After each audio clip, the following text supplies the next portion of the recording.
All right, good morning, everybody. A couple of minutes late here, but let's get to it. All right. So the title was, oh, did I put up the wrong title there? What the hell? That was yesterday's title. I didn't copy it.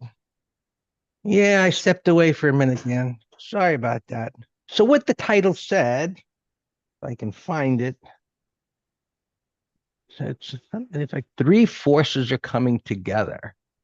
It's on YouTube anyway. It says three forces are coming together for a turn to know today. I'm going to put the charts up. Three forces. So there are other forces, but three that I wanted to talk about. And when I made the title last night, then afterwards, one of them, politicians, we know which ones, blinked, right? Which we knew they would. One side or the other, they always blink about this stupid shut down the government thing. Anyway, so that's kind of somewhat been resolved, right? So the government's not going to shut down. The other thing is, it's the middle of the month. So today's the 14th. It's a general area, middle of the month. Many times the middle of the month, um, there's turns. Now, that's one piece of information, just like the concepts in MT Live. One of them by themselves are almost irrelevant. And you got to put it together with other stuff. So we're coming into the middle of the month. Next week is it option expiration, quarterly option expiration. Significant. And it's the end of a quarter. All right. So we have these three major things. So based on, okay, the government's not going to shut down. We've got the market gapping up this morning. Well, someone's joking with me, positive gamma. There could be some positive gamma today. Ha ha ha. Again, come into the green room and I'll give you my view on gamma. Can't do it in the morning. So, like any morning that we're getting a gap up, is it a big deal?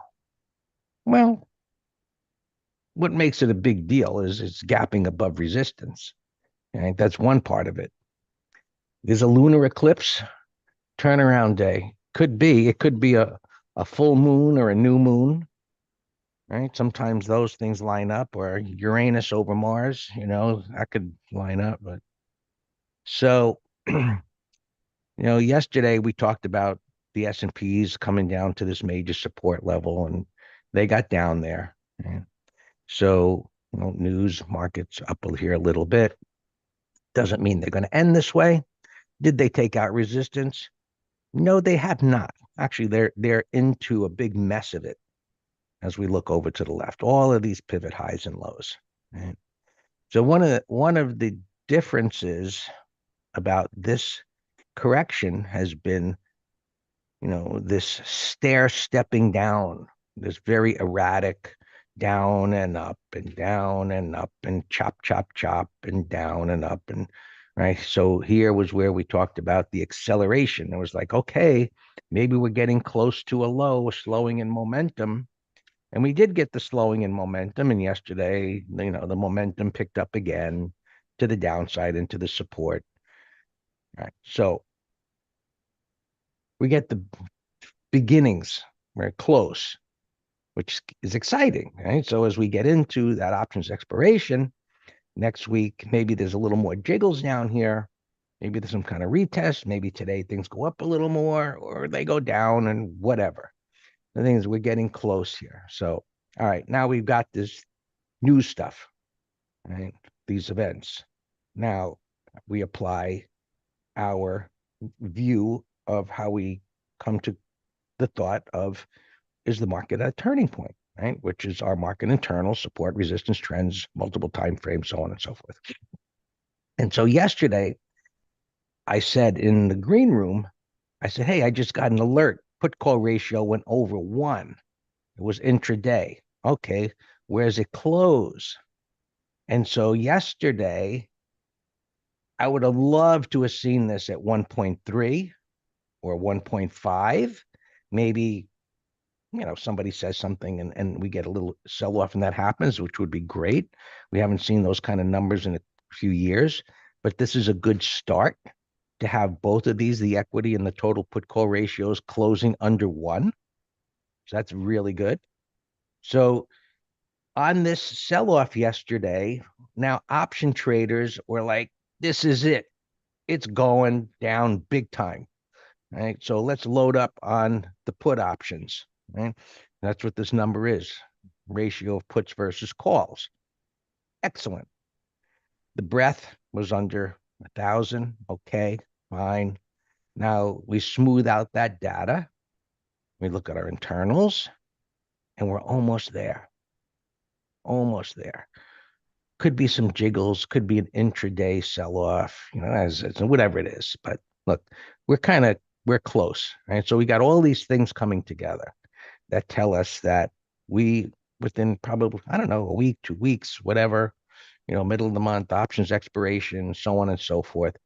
There's going to be opportunities on the long side. This always starts with just a treasure chest of put credit spreads because things are in a downtrend. They begin to bottom.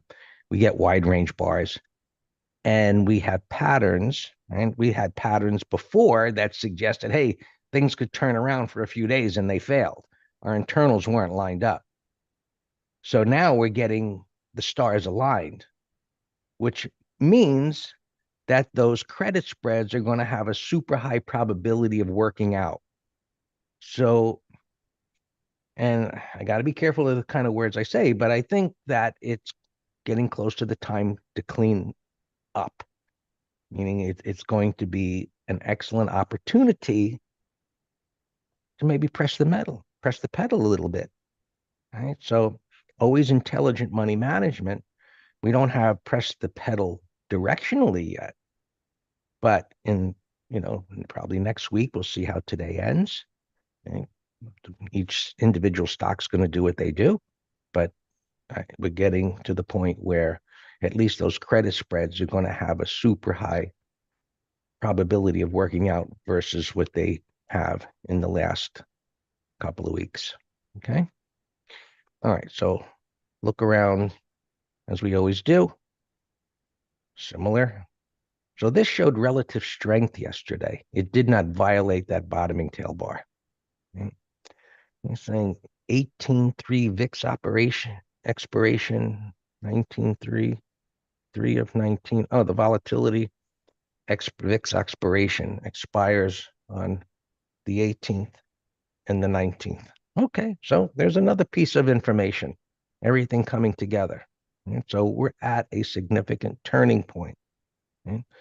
So one of the things that often happen to uneducated individuals that come to the market, and we were all uneducated at one time, because this brings me back to those days, is that during this time, not knowing what the hell you're doing, during this time, you're decimated, right? Even if you didn't blow out your account, your brain is fried. And so when things begin to, you can't believe it's happening. And so with the help of the things that I've said, I don't repeat, and the internals and all of that, we're at a point where you have to prepare your game plan and your head to take advantage of this. Now, I don't know how it's going to go up, or it could be choppy, or it could flip up and come down and go sideways. So position and money management is going to be a key, of course, as it always is. All right, so Q's doing nothing here. Well, they're up a little bit in their development process here. Russell has just been, crushed. It was down yesterday, all the way down here. We had covered the ETF down here, and look a little bit lower. I mean, it's up, it's gapping up very nicely, as you can see here this morning. But hey, is it just going to miss bear market territory? You got to love the media, how they correction territory, bear market territory. Call it what you want. It's ugly. All right. Now you need a special measurement for that. So down 18.5%, but it's not a bear market. Right? Okay. We know a lot of institutions were touting this over the last year, so they gotten beat up pretty good, as others have. And yeah, Bitcoin's up nicely this morning, but just being up, you know, is it taking out support resistance? It's down here near minus support. It's beginning to take hold. 80,000, still downtrend, holding at the 200.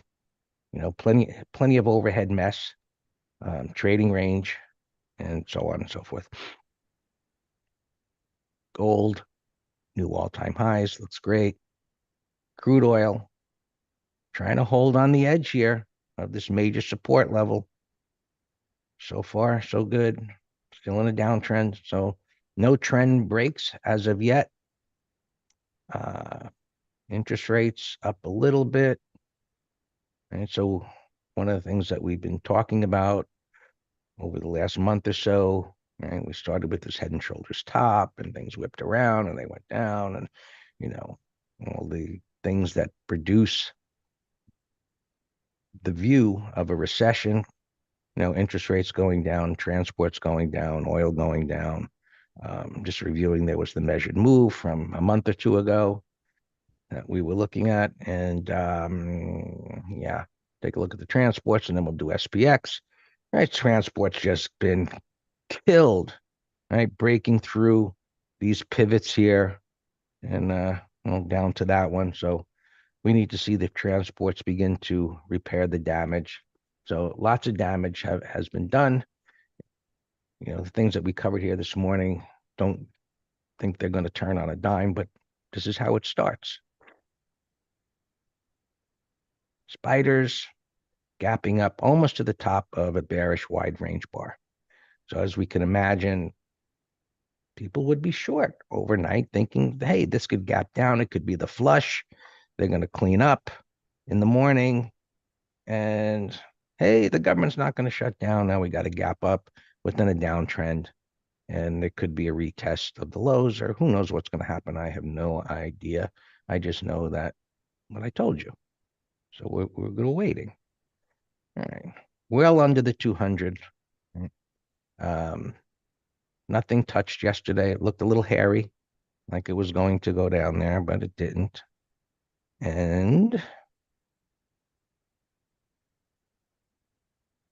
just repeat, these are starting points. You could just do them blindly if you want to, but that takes a lot of commitment, and I guess just a robotic kind of thing just to do them blindly like that. But that's the thing about systems. They take the thinking out of it. And so you think, okay, you do this day in and day out, and you see that, I'm just spitballing, 99% of the time, neither strike is touched. Why not just do them that way? Well, what if? Yeah, well, what if? Try and answer that one. What if is going to be very painful? Anyway, we think about the pain, right? It's interesting that that went lower from yesterday. So there's still that sentiment out there, that bearish sentiment that the markets are up, and that strike, and I'm double checking because it's like, yeah, and that strike went lower than yesterday. So that's a good thing. They're not rushing, to become bullish immediately. 56.75. Yeah, this has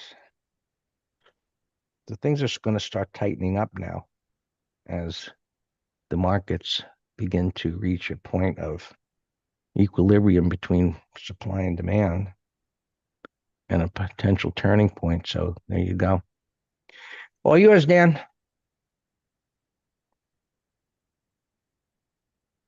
Good morning. Yeah, I texted in Telegram. We should have a put spread party here. We did a bunch of them earlier in the week, and we were successful on most of them, other than that. Red, is that 0 DTE?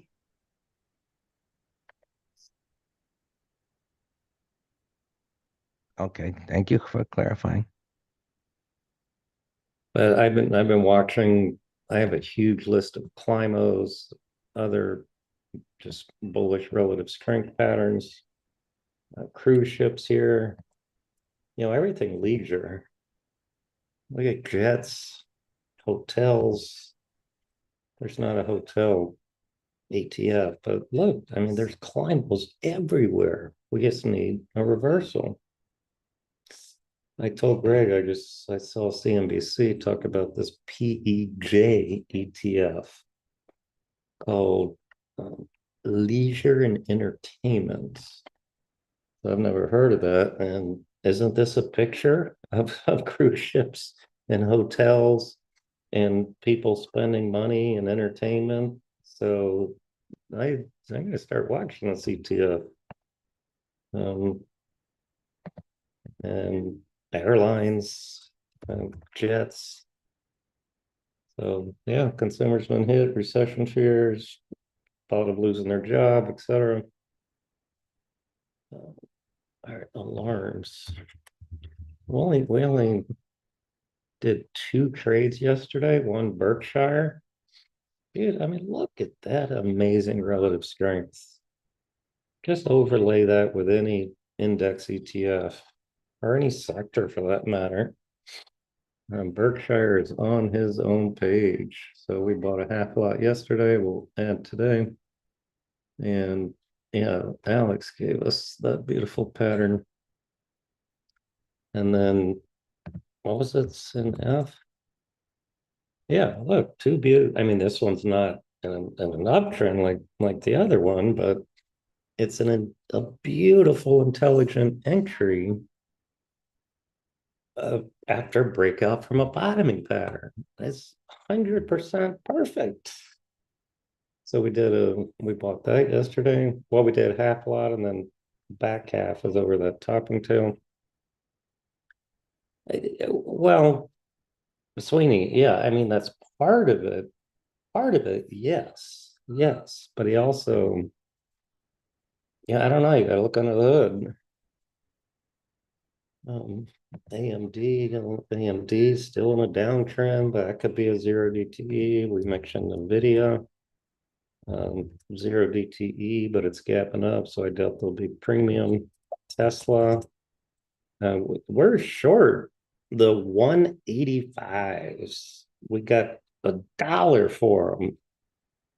And it was like, I don't know what's $35 away. It was crazy. So we might do another one, but I also like this directional half lot over that high. Here's Allegiant. There's another Climo airline I'm watching, MPW, bull rectangle. So that looks interesting. I'll set an alarm at 6:03.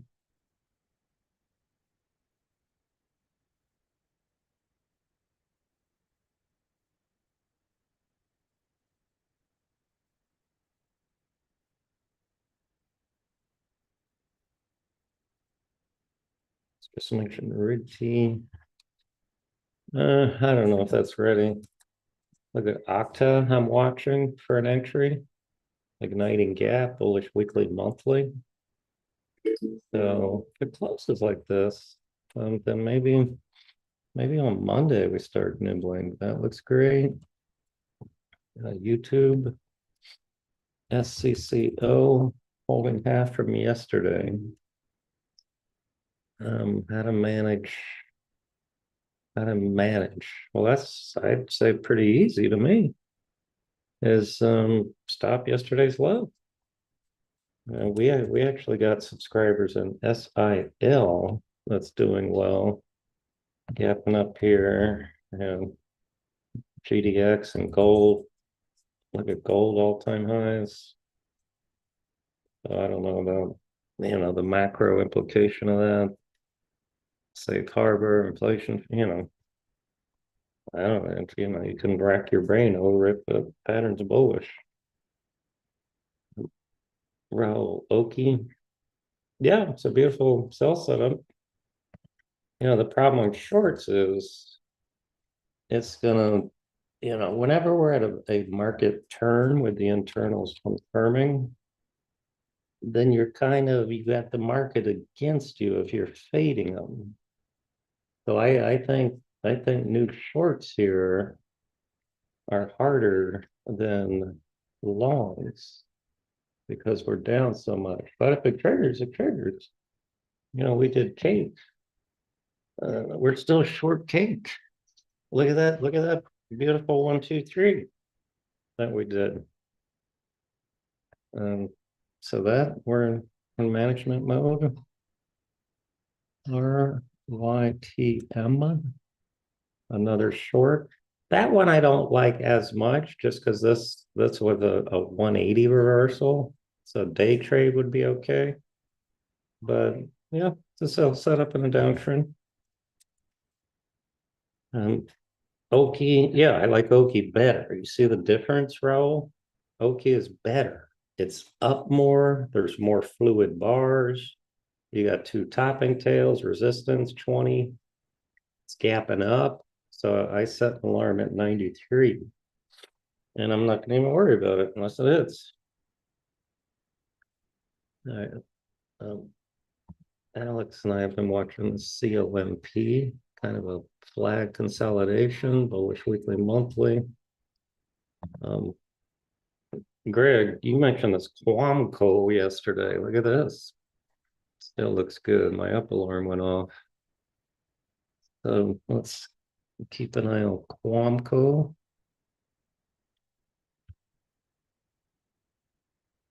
And let me go to earnings now.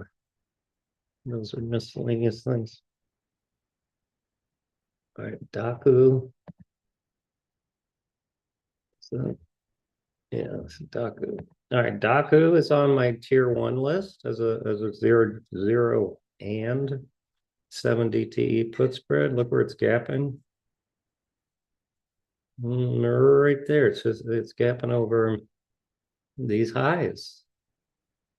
So as long as it doesn't get sold into at the open, we got to wait 5 minutes, let the spreads tighten up. No problem. SMTC 37. That's nice too. Let's watch that.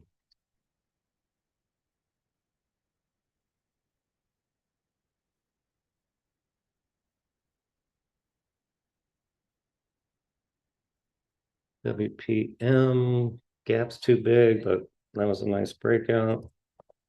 CCI.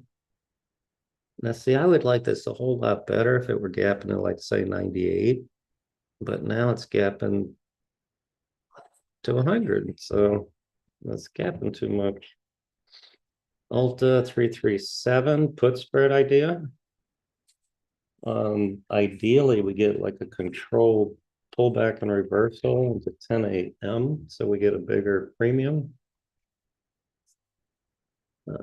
$68. That's bullish as can be, but no pattern. Boozy, I don't see where it's gapping, no pattern. T10, 88 and change. That's bullish, but no pattern. We'll come back. XPOF getting whacked. So this could be an excessive gap situation.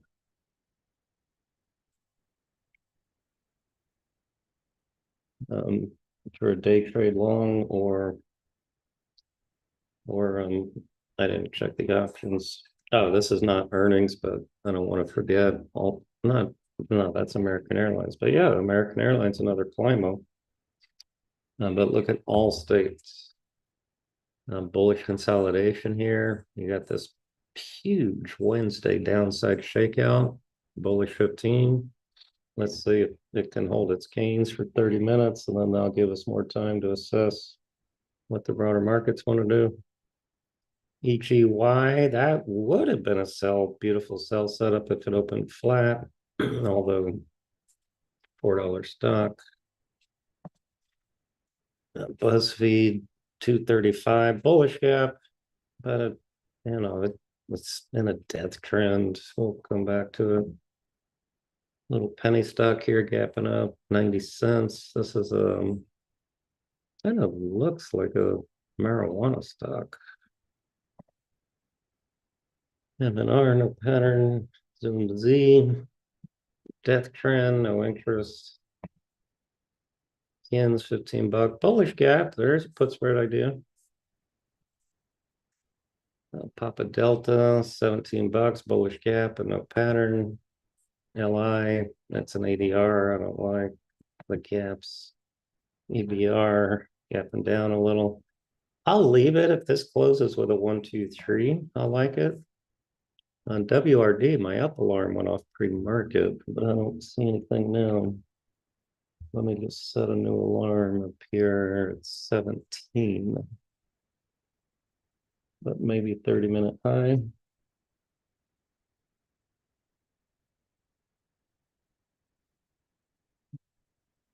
LX, nothing. MRC, nothing. Gapping down, it's a dog. Go, sloppy, nothing. Wow. Wow. And that's steady selling, gapping up. Ah, that's a big gap. Now that I see it. But Tet, it's a nasty downtrend. Could you get a day trade long? Maybe. Hey, Don, your drop down. Doyo, no pattern.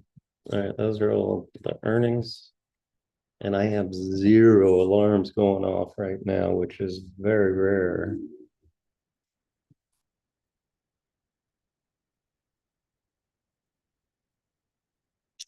This okay, Quamco looks great. This was not earnings, it was just something Greg found yesterday. That's could be an intelligent bottoming pattern. You know, making the turn there. Buy 5-minute high, stop yesterday's low, has no options.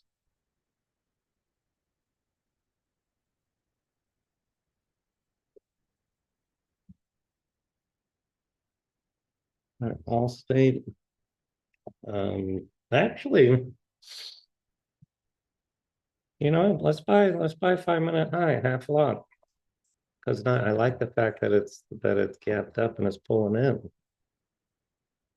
And Q's holding the best, but they kind of have been the last couple of days.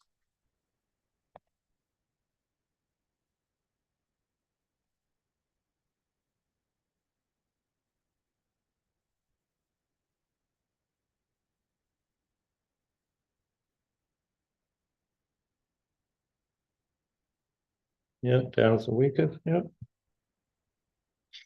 Wow, AD line gapped up over 1,300.